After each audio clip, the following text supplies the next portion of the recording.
So খেয়াল করেন আমরা গত দিনকে ফরম্যাটিং নিয়ে কিছু কথাবার্তা বলেছিলাম। ফাংশনের মধ্যে বলতে গেলে আমরা যে বেসিক পাঁচটা ফাংশন আছে, তার মানে সাম, এই যে আপনারা এক্সেল এর মধ্যে ঢুকলে ওই সামেশন বাটন থেকে যে কয়টা পান আর কি, এক্সেলে আসি, এক্সেল থেকে সামেশনের মধ্যে দিয়ে যে কয়টা ফাংশনকে আপনি মানে একদম সহজভাবে ইউজ করতে পারেন সেটা হচ্ছে সাম করা, কাউন্ট করা, অ্যাভারেজ করা, ম্যাক্সিমাম এবং মিনিমাম ফাইন্ড আউট করা।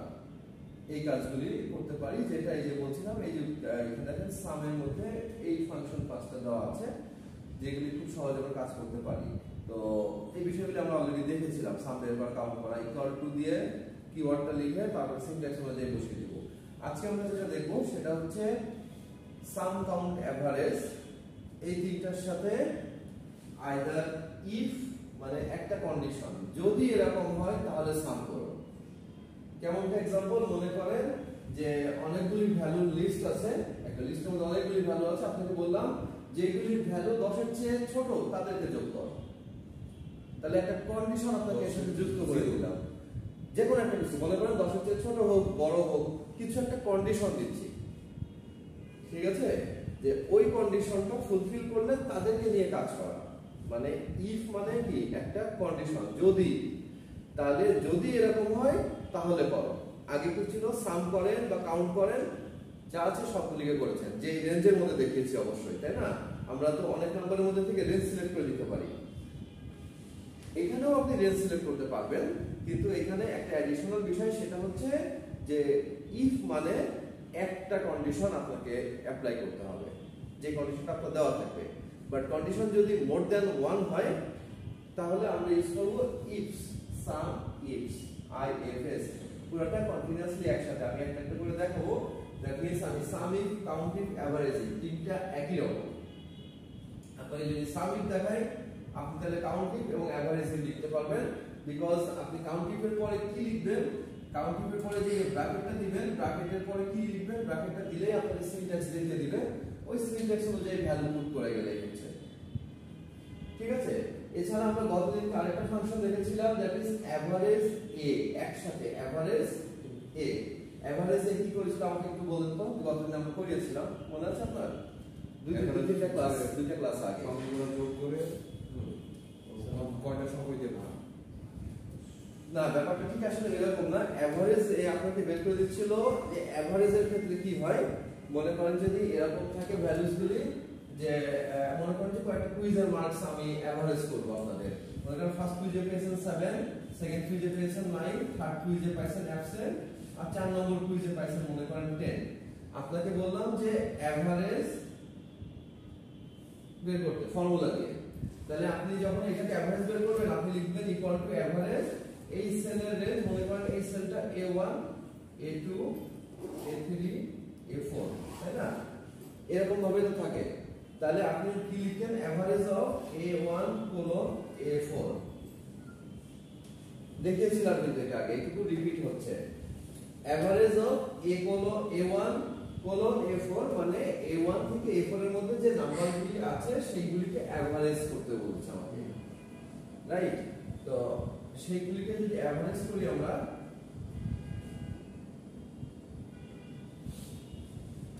তাহলে আমার আসছিল কি A1 থেকে A4 মানে এই টোটাল 4টা সেলকে যোগ করে 4 দিয়ে ভাগ দিচ্ছিল, সরি 3 দিয়ে ভাগ দিচ্ছিল, বিকজ এই অ্যাবসেন্ট ফিল্ডটাকে যেহেতু এখানে কোনো নাম্বার নাই, সো এটা কাউন্ট করছিল, রাইট? এবার মনে পড়ছে?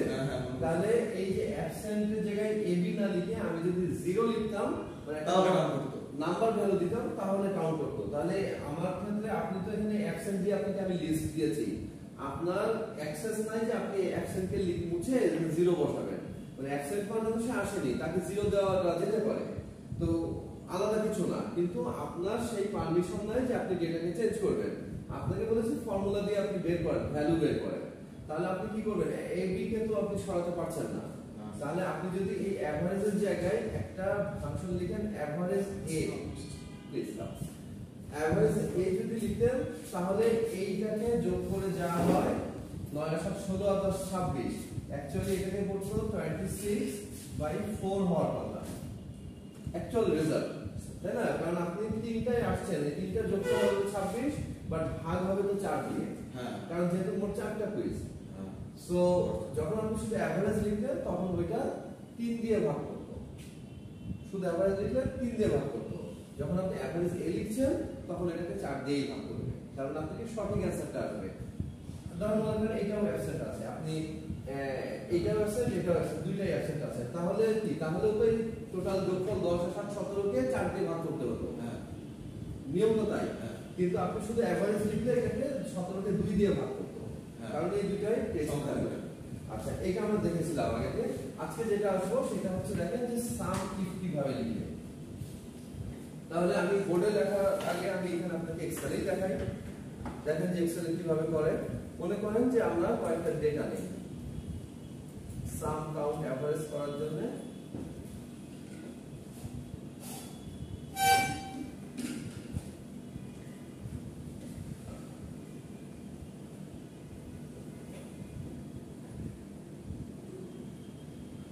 র্যান্ডম কিছু নাম্বার নিচ্ছি, মনে করেন 9 5 7 11 14 8 3 এটসেট্রা কিছু নাম্বার নিয়েছি। এখন আপনাকে বের করবো কি? ফার্স্টে মনে করেন সামি বের করবো। আমি লিখলাম যে সামি পাশের ঘরে বের করবো, মানে ওর পাশের ঘরে সামিটা বের করবো। আচ্ছা, আপনাকে এখানে কন্ডিশন দিচ্ছি যে মনে করেন যে ভ্যালু যদি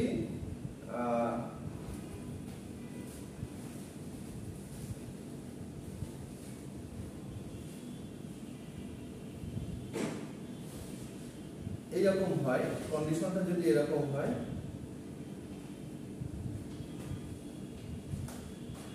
তাহলে আপনি সাম ইফ করে এদের রেজাল্ট পাবেন।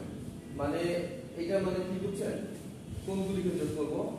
এইটা হলো কন্ডিশন আপনাকে দিয়েছি, মনে করেন কথাই লিখে দিলাম if the value is like this please some if. ঠিক আছে, প্লিজ ডু সাম ইফ। মনে করেন আপনাকে এইটুকুই পরীক্ষা দিলাম কোশ্চেন, তাহলে আপনাকে তাহলে খাতায় লিখবেন, কি লিখবেন? জাস্ট হাফ লাইনের একটা অ্যান্সার। এইটুকু বুঝছেন? মানে 10 এর চেয়ে ছোট না বড়? আমার নাম্বারগুলি হবে 10 এর চেয়ে ছোট।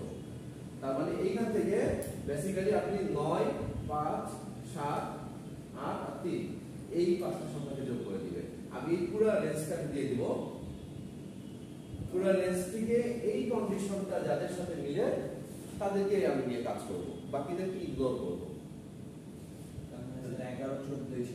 11 14 বাদ যাবে। কেন বাদ যাবে? কারণ এটা 10 এর চেয়ে বড়। আমি চাইছিলাম কি যে আমার ভ্যালুটা লেস দ্যান 10 হবে, তাহলে কম্পেয়ার করবে 1 বাই 1, এক্সেল করবে, আপনার করা লাগবে না। আপনি ফর্মুলা লিখে দিলে এক্সেল কম্পেয়ার করবে ফার্স্টে এটার সাথে, যদি কম্পেয়ার করে দেখে এটা 10 এর চেয়ে ছোট, মেমোরিতে রাখবে। তারপরে কম্পেয়ার করবে এটার সাথে, যদি দেখে এটাও মেমোরি 10 এর চেয়ে ছোট, এটাও মেমোরিতে রেখে তার সাথে সাম করে দিবে, যেটা আমি সাম করতে বলেছি। এইভাবে যতগুলি দেন আপনি, এটা একটা লুপ আকারে চলতে থাকবে, ইভেন যদি নিচে 10 লক্ষ নাম্বারও থাকে। ঠিক আছে? বা পাশেও আপনি যে শুধু এক লাইনের নাম্বার নিতে হবে তা না, পুরো রেঞ্জের নাম্বারকে নিতে পারেন। লাইক আপনারা মনে করেন যে এই পাশেও আরো কিছু নাম্বার আছে,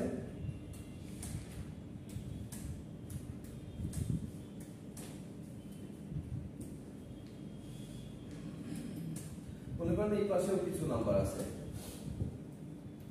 তো এই সবগুলি নাম্বারকে নিয়ে কাজ করতে পারবো। একটা টেবিলের পুরো ডেটাটাকে নিয়েও কন্ডিশন দিতে পারবো। জাস্ট আপনি রেঞ্জ দেখানোর সময় কি করবেন? A1 থেকে এটা কি বলতেন? এটা আপনি বলতেন A3 থেকে A9 পর্যন্ত, তাই না? তাহলে আপনি এখানে লিখতেন A3 থেকে A9, রেঞ্জটা যেভাবে লিখতেন। আপনি তখন লিখবেন কি B3 থেকে, সরি এটা তো A না, এটা হলো C। হ্যাঁ, তাহলে আপনারা বলবেন না এখানে যে সরি এ না, তো সি কলামে লিখেছেন আপনি। আচ্ছা, রাইট। তাহলে আমরা যেমনটা B3 থেকে B9 লিখতে পারি, সেম ভাবে B3 থেকে B4 থেকে B0 C9 ও লিখতে পারি। B3 থেকে C9 পর্যন্ত মানে হচ্ছে আমার দুই লাইন, দুইটা কলাম। আর B3 থেকে B9 হচ্ছে শুধু এই একটা কলাম। এই একটা কলামের ভ্যালু মানে হচ্ছে B3 থেকে B9 আর দুইটা কলামকে এটা হলো একটা কলাম আর এটা হলো দুইটা কলাম মানে এই B কলামও নিয়েছি C কলামও নিয়েছি এরকম যদি আপনি 10টা কলাম দেন তাহলে আপনি B1 থেকে F20 পর্যন্ত লিখতে তাহলে কতগুলি হলো B C D E F পাঁচটা কলাম 1 থেকে 20 মানে 100টা সেল হয়ে গেল এইটার মধ্যে এই যে রেঞ্জটা লিখেছি B1 থেকে F20 মানে B1 থেকে B20 C1 থেকে C20 এইভাবে F1 থেকে F20 পুরোটা যেটা আপনাদেরকে আগে একদিন সিলেক্ট করে দেখিয়েছিলাম মনে করেন এই যে লিখেছি রেঞ্জটা B1 থেকে F20 মানে কতটুকু এই B1 এই সেল থেকে F এই নিচে ধরেন 20 পর্যন্ত গেছি তাহলে এই সবগুলি সেল দেখেন একটা দুইটা তিনটা চারটা পাঁচটা কলাম 20টা রো হ্যাঁ 100টা তাহলে 100টা এইটা হলো সেল রেঞ্জ বলে এটাকে বলা হয় সেল রেঞ্জ আপনাদের যে জিসিএফ গ্লোবালের যে সাইটটা দিয়েছি ওইখানে পয়েন্ট নাম্বার 5 থেকে পয়েন্ট নাম্বার 22 পর্যন্ত is our syllabus in Excel আপনাদেরকে শেখাবো আর কি 5 থেকে 22 পর্যন্ত 5 এর আগে 1 2 3 4 কোনো দরকার নাই পড়ার ওয়ালাইকুম আসসালাম এন্ড তারপর থেকে আপনারা স্টেপ বাই স্টেপ দেখে যাবেন স্ক্রল করে যাবেন ফার্স্টে প্র্যাকটিস ওয়ার্কবুক পাবেন প্র্যাকটিস ওয়ার্কবুকে ক্লিক করলে একটা ছোট একটা এক্সেল ফাইল পাবেন যে ফাইলটার পরে আপনি ধাপে ধাপে যেই আপনাকে ইনস্ট্রাকশন দেওয়া হয়েছে খুব সহজ ইনস্ট্রাকশন এবং প্রত্যেকটা জায়গায় স্ক্রিনশটও ইনক্লুড করে দেওয়া হয়েছে যাতে আপনারা আফটার ডুইং দা ওয়ার্ক ওই লুকসটা কেমন আসে আপনার ফাইলের সেই লুকসটারই একটা করে স্ক্রিনশটটা দেওয়া আছে so it will be very easy for you খুব সহজে আপনারা করতে পারবেন যদি ওইখান থেকে ধাপে ধাপে দেখে করেন আর ক্লাসে এই যেগুলি করানো হচ্ছে একটু নোট রাখবেন কারণ এইগুলি নোট রাখলে পরবর্তীতে আপনার একবার দেখলেই সংক্ষিপ্ত রাখলেও যেগুলি মেন লিখেছে এইটা রাখলেও একটু দেখা না চলছে আপনার মনে পড়বে যে পরে যে পাতা উল্টালে যে এইগুলি তো ক্লাসে এইভাবে করানো হয়েছিল তো সেল রেঞ্জ নিয়ে আমরা আগে কথা বলেছিলাম সেল রেঞ্জটা অনেকেরই একটু মানে থাকে কনফিউশন থাকে এইজন্য আরেকবার একটু রিকল করলাম আচ্ছা তাহলে দেখেন যে আমরা চলে আসি আমাদের আসল কাজে আমরা সাম ইফ করছিলাম সাম ইফ এর মধ্যে তাহলে কিভাবে ফর্মুলা লেখে ইকুয়াল টু ফর্মুলা লেখার নিয়ম ইকুয়াল টু তারপরে ফর্মুলা হচ্ছে যেহেতু সাম করব একটা কন্ডিশন আপনাকে কোশ্চেনে সাম ইফ কিন্তু আমি বলে দেই আপনাকে কোশ্চেন দিলাম সাম ভ্যালুস আর देयर ওকে আপনাকে এরকম এই যে এতটুকু একটা স্ক্রিনশট দিয়ে দেব তাহলে এক্সেল এই টাইপ করে এতটুকু স্ক্রিনশট দিয়ে দেব আপনি বুঝছেন বি কলামে আছে সি কলামে আছে কয় নম্বর লাইনে আছে ঠিক আছে আপনি কিন্তু সেই অনুযায়ী লিখতে হবে আপনি একদম B1 থেকে বা A1 থেকে লিখলেন সেরকম না আপনাকে এতটুকু একটা স্ক্রিনশট যদি দিয়ে দিই দিয়ে বলে ইন দ্য গিভেন পিকচার যে সাম দা values which are greater than which are less than 10 sum the values by add the values which are greater than 10 ঠিক আছে তাহলে দুইটাই বের করতে হবে বেশ আপনি যদি দুইটা কলাম দিয়ে দেই তাহলে দুইটা কলাম ওই রেঞ্জের মধ্যে লিখে দিবেন যদি একটা কলাম দেই একটা কলাম দিবেন আপনারা যদি এইটা দিয়ে বলি যে find less than 10 values in C column আপনি কোশ্চেনটা পড়েন না আন্দাজে করেন আমি আপনাকে দুই কলামেই ডেটা দিলাম বাট আমি যখন যোগ করতে বললাম তখন বললাম শুধু সি কলাম করেন তাহলে কোশ্চেনের মধ্যে তো বলে দিচ্ছি যে find the values which are less than 10 in column C B কলামটা কোনো কাজের জন্যই দেইনি আপনাদেরকে বিভ্রান্ত করার জন্য দেওয়া হয়েছে কোশ্চেনে দেওয়া হবে ঠিক আছে কোশ্চেনে দেওয়া থাকবে তাহলে আপনি কোশ্চেন দেখে বুঝতে পারছেন আমাকে যোগ করতে বলছে ওই সংখ্যাগুলি আগে কোশ্চেনটা বোঝার চেষ্টা করবেন তারপরে অ্যানসার করবেন এখানে কোনো মুখস্থ কাজ নেই কিন্তু কোশ্চেনে বলছে যে আপনাকে ওই নাম্বারগুলি যে যোগ করেন যারা 10 এর চেয়ে ছোট আরেকটা হতে পারে 10 এর চেয়ে ছোট অর সমান দেখেন যে x less than 10 or less than equal to 10 সমান ছোট মানে এই যে যখন আমরা less than 10 দিব তখন 10 কে কিন্তু কাউন্টে নিবে না এই 10 কে ধরবে না কিন্তু যখন ইকুয়াল দিব তখন এই 10 কে ধরবে 10 ও ধরবে ঠিক আছে তাহলে আসলে ফাংশন লিখে আমরা লিখব ইকুয়াল টু সাম লিখে দেখেন আপনাদের আগে বলেছিলাম যে অল পার্শিয়ালি লিখবেন লেখার পরে আপনি দেখেন মনে করেন যোগ করব কিন্তু আপনি ভুলে গেছেন যে যোগের কন্ডিশনটা যেন কি সাম ইফ ওয়ার্ডটা ঘরে ভুলে গেছেন তাহলে আপনি সাম শুধু তো লিখতে পারছেন যে সাম মানে যোগ করা সাম লিখে দেখবেন কি আছে সাম ইফ সাম প্রোডাক্ট এটসেট্রা তাহলে এইগুলি কি কি? সাম মানে হলো শুধু সাম করা আমরা জানি। তখন আপনার মনে পড়ে যে ও ছাত্র বলেছিল সাম ইফ মানে হলো একটা কন্ডিশন থাকলে যোগ করা। যদি আপনাকে এরপরে মাল্টিপল কন্ডিশন দেয়, ধরেন এখানে দুই কলামের ডেটা আছে, দুইটা কন্ডিশন দিয়ে দিব, ওই দুইটা কন্ডিশনকে ফুলফিল করে আপনি যোগ করবেন, তখন আপনাকে চলে আসতে হবে সাম ইফসে। সাম প্রোডাক্ট একটা ফাংশন যেটাকে পরে দেখাবো, মানে যোগ করে তার গুণফল করবে আর কি। সাম ইফে আলাদা আলাদা যোগ হচ্ছে।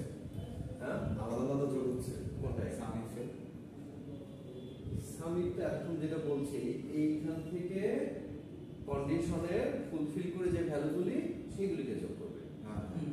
কন্ডিশন ফুলফিল হয়ে যে ভ্যালুগুলি আসে, দেখেন কন্ডিশন ফুলফিল হয়ে ভ্যালু আসে, এটা বাদ দেন, শুধু এই কলামই দেখি। 9 নেবে, 5 নেবে, 7 নেবে, 8 নেবে, 4 নেবে, তাহলে এই পাঁচটা সংখ্যাকে যোগ করবে। যদি পুরোটা রেঞ্জ দিই তাহলে এখান থেকে 4 5 8 6 এই এটা নেবে, জিরোটাও নেবে, ঠিক আছে? তাহলে এই 10টা সংখ্যাকে যোগ করে দিবে সাম ইফ, ঠিক আছে? তাহলে আমরা এই সাম ইফ এর উপরে ডাবল ক্লিক করব, বা সাম ইফ এর উপরে আসলে আপনাকে দেখেন যে এই ফাংশনটা আরো সুবিধা কি করে। এটা যদিও আপনারা নরমালি কাজ করার সময় পাবেন, বাট পরীক্ষার সময় এই হেল্পটা পাবেন না, আপনাদের লাগবেও না। কিন্তু আপনারা যখন বেসিক্যালি রিয়েল লাইফে এই এক্সেলে কাজ করবেন, তখন কি হবে, আপনাকে এই ফাংশনের উপরে আসলে কাজটা ডাবল ক্লিক করবেন না, সিঙ্গেল ক্লিক করবেন, বা আপ ডাউন অ্যারো দিয়ে এই ফাংশনের উপরে আসলে দেখাবে সাম ইফ কি করছে, adds the cells specified by a given condition or criteria। Condition বা ক্রাইটেরিয়া একই কথা, তাই তো? তাহলে কি করবে, আপনাকে অ্যাড দ্য সেলস, যোগ করবে ওই সেলগুলিকে, specified by a given condition. Specified a given condition, একটা কন্ডিশন যেটা দেওয়া আছে সেই কন্ডিশনের উপরে বেস করে যোগ করবে of the given condition or criteria. Condition বা ক্রাইটেরিয়ার উপরে বেস করে ওইটাকে অ্যাড করবে বা সাম করবে। তাহলে আমরা এখানে সাম ইফ এর উপরে ডাবল ক্লিক করি, করলে দেখেন যে সাম ইফ লেখাটা আসছে এবং একটা ব্র্যাকেট ওপেন হয়ে গেছে। আনলেস আপনাকে সাম ইফ লিখে ওই ব্র্যাকেটটা ওপেন করতে হবে, মানে একটা ওপেন ব্র্যাকেট দিতে হবে, দিলেই আপনি নিচে থেকে এইটা সব সময় দেখতে পাবেন। This is called what? Syntax. Syntax, syntax এর মানে কি? সিনট্যাক্স এর মানে একটা হচ্ছে syntax, the spelling is like this, S Y N T A X, syntax. Syntax মানে হচ্ছে লেখার ধরনটা কি হবে আর কি, মানে প্রত্যেকটা ক্ষেত্রে আপনাকে কমন একটা এক্সাম্পল, উদাহরণ, কমন একটা উদাহরণ যেটা সব জায়গায় সুইট করবে। দ্যাট মিন্স আপনি যতভাবে যত যে মানে আপনি শুধু এই এক্সেলে না, আপনি এক্সেলের মতো যত সফটওয়্যার আছে সবকিছুতেই সাম ইফ করলে আপনাকে এই সেম সিনট্যাক্সটা দেখাবে। এবং এইটাও দেখেছিলাম সিনট্যাক্সের মধ্যে দেখবেন কিছু অংশ বোল্ড হয়ে আছে, যে অংশটা বোল্ড হয়ে আছে ওইটা আপনাকে কারেন্টলি চাচ্ছে আপনার কাছে, ওইটা দেন। তারপরে কমা আছে, এই কমাগুলি কম্পালসারি। প্রথম দিকের ক্লাসে বলেছিলাম যে কোন কোনটা বিষয় প্রত্যেকটা, মানে যত রকম ফাংশন আছে আপনি যত রকম ফাংশনে লিখেন না কেন, প্রত্যেকটা ফাংশন লেখার কিছু কমন স্ট্রাকচার আছে। সেই কমন স্ট্রাকচারটা হচ্ছে ফার্স্ট ইকুয়াল টু দিয়ে শুরু করবেন, তারপরে যেই পারপাসে কাজ করছেন ফাংশন নেমটা ওইটার কাছাকাছি কিছু একটা হবে। আপনি যদি আন্দাজ প্র্যাকটিস একবার করা থাকে, না হলে আপনি গেস করেও টাইপ করে দেখতে পারেন যে এভারেজ করব, কাউন্ট করব, তাহলে এভারেজ লিখলে দেখবেন যে ফাংশন নামের লিস্ট চলে আসছে। এবং প্রত্যেকটা ফাংশনের উপরে গেলে ওইটা কি কাজ করে তা দেখাবে। যেমন একটু আগে দেখালাম সাম ইফ দেখাচ্ছে ads the number of the given range.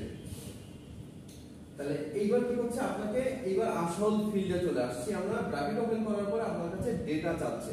ফার্স্টে বলছে range. What is range? Range হচ্ছে কোন অংশটাকে নিয়ে কাজ করব, আইদার এই সবগুলি সেল অথবা এই সেলগুলি, অথবা আপনি এমনও করতে পারেন যে এখন তো কয়েকটা নাম্বার আছে, আমি ভবিষ্যতে আরো নাম্বার এন্ট্রি দিব, কিন্তু ফর্মুলাকে আমি বারবার এন্ট্রি চেঞ্জ করতে চাই না। তাহলে আপনি এইখান থেকে শুরু করে একদম নিচ পর্যন্ত দিয়ে রাখেন। দ্যাট মিন্স আপনি চাইলে এখন রেঞ্জটাকে এইখান থেকে এতটুকু আছে C3 থেকে C9, আমি ভবিষ্যতে আরো ডেটা এন্ট্রি করব, আমি C900 লিখে রাখলাম। এইবার দেখেন C900 এর মানে কি, আপনি বুঝতেই পারছেন এটা নিচে 900 সেল পর্যন্ত সিলেক্ট হয়ে আছে। কারণ আমি ভবিষ্যতেও এই সেলগুলির মধ্যে যদি কোনো ভ্যালু দেই, সেটা যদি এই কন্ডিশনে ম্যাচ করে, মানে কন্ডিশনটা এখন লিখিনি, যে কন্ডিশনটা লিখবো ওই কন্ডিশনে ম্যাচ করে তাহলে নিয়ে নিবে। তাই তো আমরা দেখেন যে যেমন 9 এর জায়গায় আমরা যদি এখানে টাইপ করে 10 লিখে দিই তাহলে 10 ঘর পর্যন্ত নিচ্ছে, আমরা যদি টাইপ করে 12 লিখে দিই তাহলে 12 ঘর পর্যন্ত নিচ্ছে। তার মানে আপনি সিলেক্ট করে দেওয়াটা হচ্ছে বেটার ওয়ে। আর কোন 9 পর্যন্ত দেব, ও 9, আচ্ছা 9 দেখতে যে আমি 8 দেখে ফেললাম ভুলে, তাহলে কিন্তু ভুল হয়ে গেল, একটা ঘর বাদ পড়ে গেল, হ্যাঁ মিস হয়ে গেল। আবার আপনি যখন পরীক্ষার ক্ষেত্রে সলভ করবেন বা যে কোনো ক্ষেত্রে কোশ্চেন সলভ করবেন তখন আপনাকে 9 পর্যন্ত দেওয়া হয়েছে, আপনাকে এক্স্যাক্টলি 9 পর্যন্তই দিতে হবে।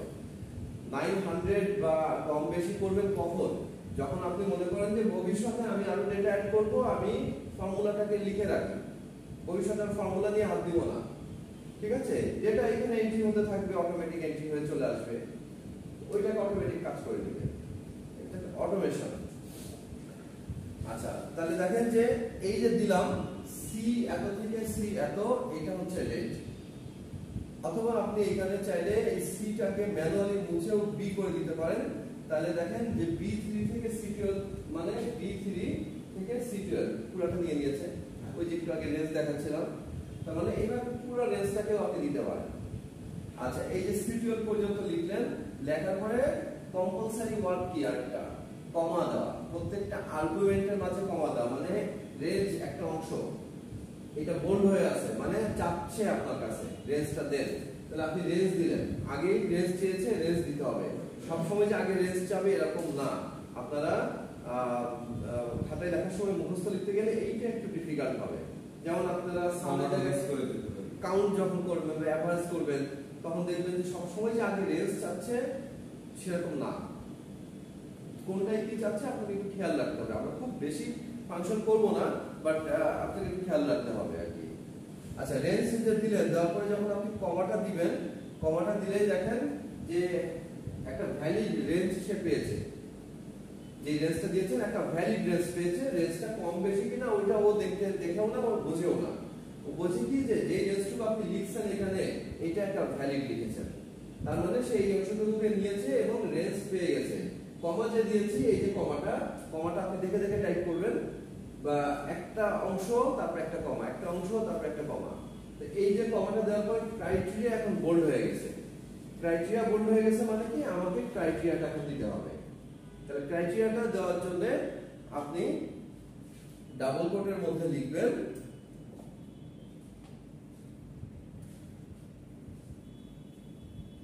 Ten and double quote close করে দিবেন।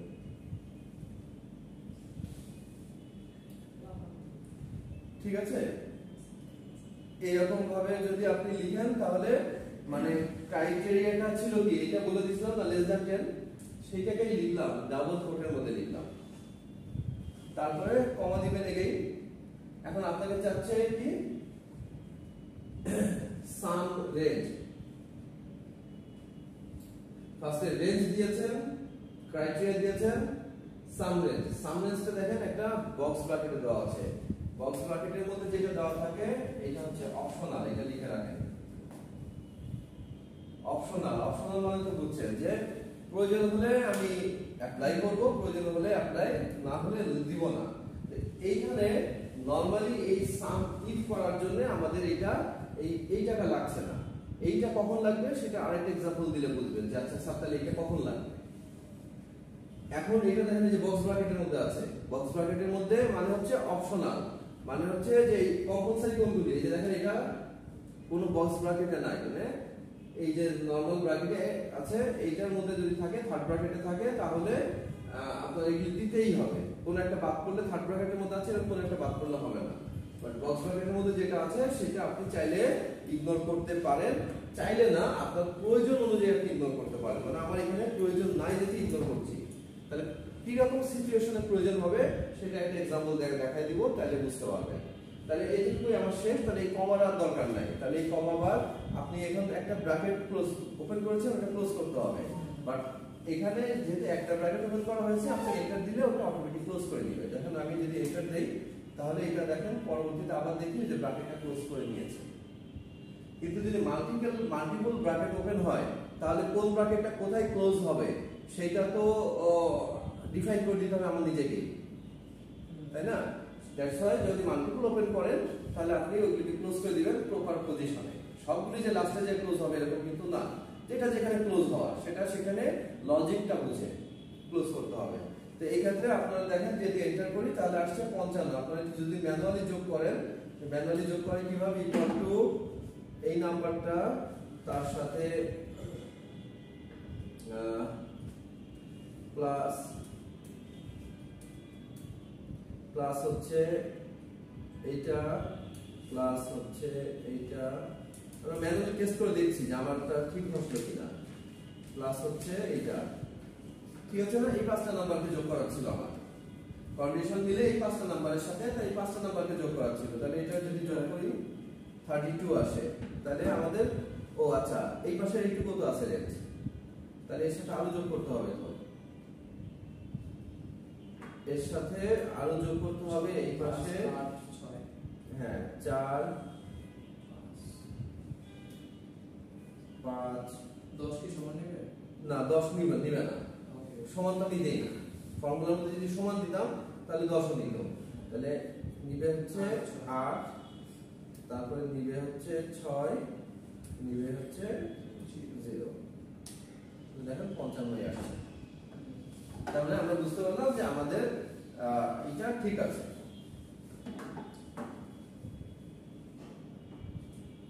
এবার মনে করেন যে আপনি সাম না করে আপনাকে বলা হলো এভারেজ করতে, তাহলে আপনি যদি মনে করেন যে এভারেজ ইফ এটা করবেন, তাহলে এভারেজ ইফ করতে গেলে আপনারা জানেন যে ফর্মুলা লিখতে হয় কি, এভারেজ ইফ এর মধ্যে বলছে রেঞ্জ ক্রাইটেরিয়া এভারেজ রেঞ্জ, ওই সেম সামের মতো। তাহলে আপনি রেঞ্জে দিলেন কি এই অংশটুকু, কমা দিয়ে ক্রাইটেরিয়ার মধ্যে লিখলেন ওই যে সেম ভাবে। ক্রাইটেরিয়াটা আপনি এইভাবে লিখতে পারেন, দেখেন যে আগে আমরা ডাবল কোট দিয়ে ডাবল কোটের মধ্যে লেস দ্যান 10 লিখেছিলাম, তো লেস দ্যান 10 ভ্যালুটা তো এখানে লেখাই আছে, তাহলে এই সেলটাকে দেখা দিলাম C2 মানে তো লেস দ্যান 10 একটা টাইপ করা আছে, তো C2 ও যা লেস দ্যান কেন টাইপ, বাট আপনাকে লেস দ্যান 10 যদি নরমালি লিখতে চান তাহলে ডাবল কোটের মধ্যে এরকম লেস দ্যান 10 লিখতে হবে। মানে দুইভাবে লেখা যাচ্ছে, C2 দেওয়া যাবে, ডাবল এটাও দেওয়া যাচ্ছে, এটা আরো স্মার্ট। C2 যদি লিখবেন এটা আরো স্মার্ট প্রেজেন্টেশন হলো। তার মানে আপনি এখানে একটা লিখেই দিয়েছি কন্ডিশনটা, ওই সেলটাকে দিয়ে দেন, আপনারও কাজে সুবিধা আমারও বুঝতে সুবিধা। পরবর্তীতে আমি যদি এই ফর্মুলাকে 10 এর চেয়ে বড় কম্পেয়ার না করে আমি যদি মনে করেন যে না আমি ডিসিশন চেঞ্জ করলাম, আমি 8 এর চেয়ে বড়গুলিকে নিব বা আমি 12 এর চেয়ে বড়গুলিকে নিব, আমি ডিসিশন চেঞ্জ করলে আমি এইখানে জাস্ট 8 অথবা 12 লিখে দিলাম, ফর্মুলার মধ্যে অটোমেটিক নিয়ে নিবে, বিকজ C2 ও যা কলারটাই তো দাও, এই সেলটাও তাই, তাই না? এখানে যা আছে C2 ও তাই। আপনি একটা সেলের মধ্যে একটা সংখ্যা লিখলেন, পাশে আরেক জায়গায় যে লিখলেন ইকুয়াল টু এই সেলটা, তাহলে দেখবেন এই সংখ্যাটাই ওখানে চলে আসছে, যেগুলো আপনারা আগে দিন দেখেছিলাম। একটা সেলের মধ্যে কিছু লিখলেন টাইপ, একটা প্যারাগ্রাফ, একটা এসএ লিখে ফেললেন একটা ঘরের মধ্যে, আপনি লিখলে ঘরটা বড় হতে থাকবে। একটা এসএ লিখে ফেললেন ঘরের মধ্যে, আপনি আরেকটা ঘরে যে লিখলেন ইকুয়াল টু এই সেলটা, মনে করেন এই সেলটা কত E10, লিখলেন ইকুয়াল টু E10, তাহলে দেখবেন এই পুরো কন্টেন্টটা ওইখানে চলে গেছে। এইখানে কোনো চেঞ্জ করবেন ওখানেও চেঞ্জ হয়ে যাবে, তার মানে দুটো তো লিংক হয়ে গেল। আমি বলে দিলাম এইটা ইকুয়াল টু এইটা, তাহলে এটা বুঝলেন যে এখানে C2 লেখা মানে এই সেলটাকে নিয়ে নিচ্ছে, তারপর এভারেজ রেঞ্জ আমাদের আর লাগছে না। সো আমরা এইটাকে যদি এন্টার করি তাহলে আমাদের এভারেজ চলে আসছে।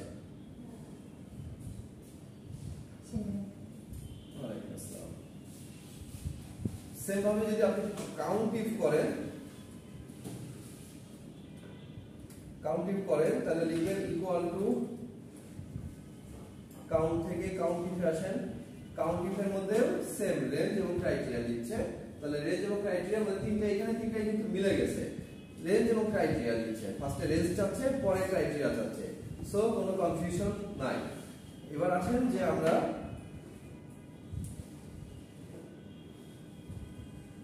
কিছু কালারের নাম লিখি, মনে করেন রেড, গ্রিন,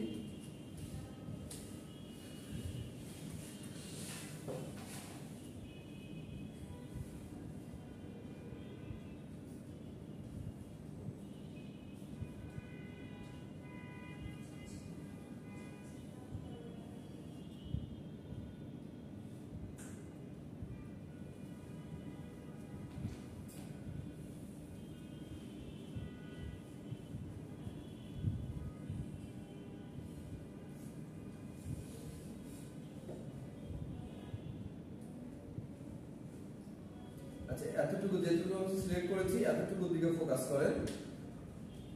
আমরা একটা কলামে কিছু কালার ভ্যালু লিখেছি, পাশে আরেকটা কলামে কিছু নাম্বার ভ্যালু লিখেছি। আপনাকে বললাম রেড গুলিকে যোগ করেন। রেড গুলিকে যোগ করা মানে কি? একটা রেড, দুইটা রেড, তিনটা রেড, চারটা রেড, তাহলে 4 রেড লিখে দিবেন। এটা তো যোগ হলো না। কয়টা রেড আছে? একটা, দুইটা, তিনটা, চারটা রেড আছে।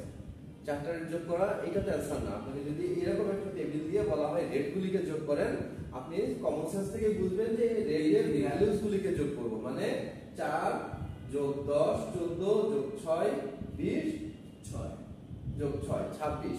মানে রেড গুলিকে যোগ করলে তার যোগফল যদি 26 আসে তাহলে সেটা যৌক্তিক হয়।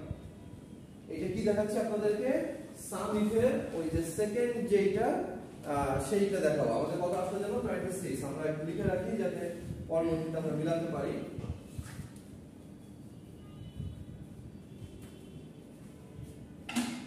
তাহলে এখানে আমাদের 26 আসবে রেজাল্ট। ওকে, এখন দেখেন আমরা ফর্মুলাটা করি।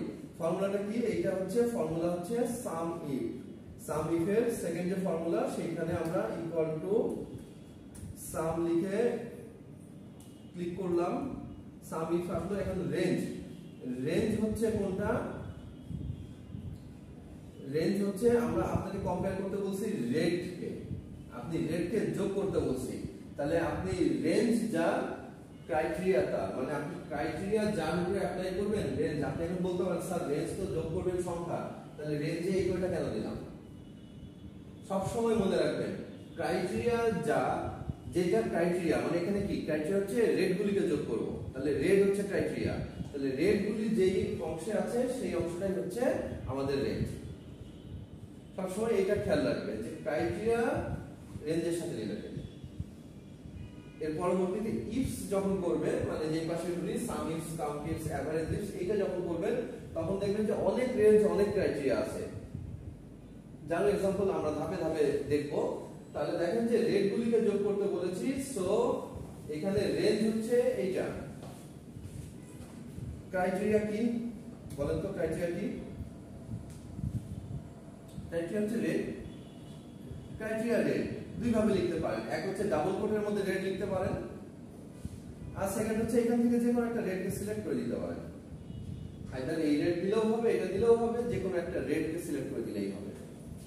তাহলে টু ওয়েতে আমরা এটাকে করতে পারি যে আমরা ডাবল কোটে লিখলে টেক্সটকে যখন লিখবেন তখন ডাবল কোটে লিখবেন, কিন্তু যখন আপনি কোন সেলকে লিখবেন লাইক C2 কে কিন্তু ভুলেও ডাবল কোটে দিলে হবে না।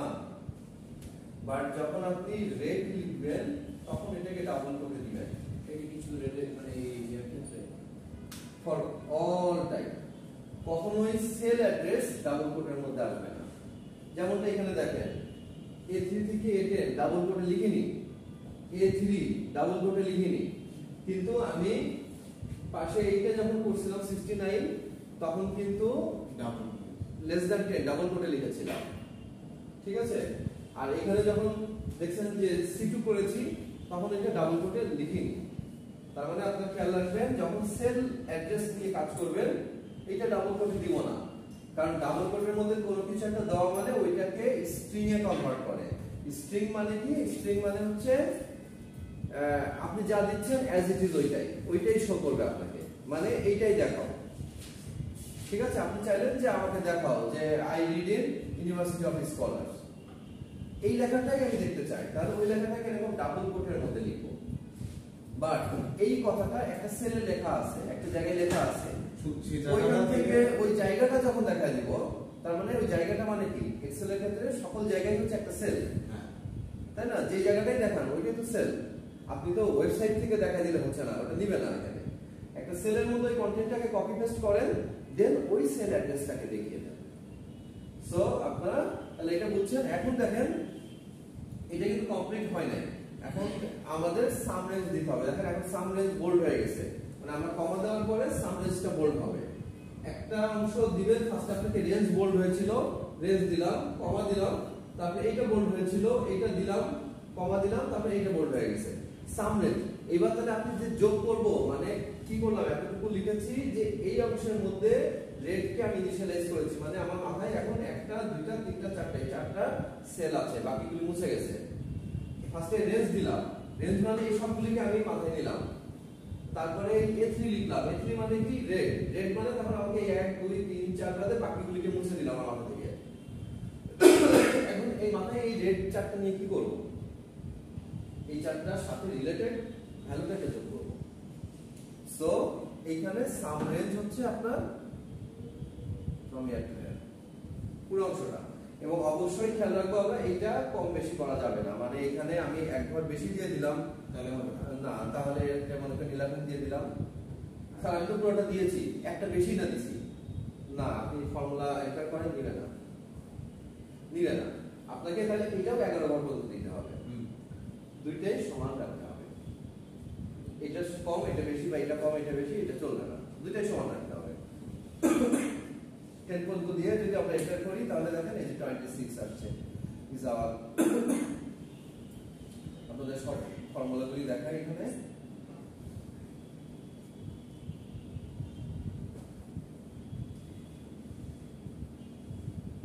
যে ফর্মুলাগুলি আমরা করলাম কাউন্টারটা লিখে নিই। এই যে দেখেন এখানে দুই ভাবে দেখিয়েছি, ডাবল কোটের মধ্যে দেখিয়েছি, C2 দিয়েও দেখিয়েছি।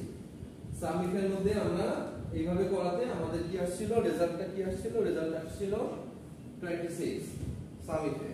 তো দেখেন আমাদের 26 নোট করে রাখছিলাম আগে। সো তার মানে আমার অ্যানসার ঠিক আছে। তাহলে আপনারা যখন বড় বড় টেবিলে ফর্মুলা করবেন, যখন নতুন প্র্যাকটিস করছেন তখন ম্যানুয়ালি একবার চেক করে দেখবেন যে হ্যাঁ ঠিক হলো কিনা। দেন আপনি যখন করতে করতে মোটামুটি এক্সপার্ট হয়ে যাবেন তখন you will be confident automatically যে না ঠিকই আছে, এগুলি আর দেখা লাগবে না। আশা করি বুঝতে পেরেছেন। আজকে স্টুডেন্ট কম, আমরা কি সামনে আগাবো না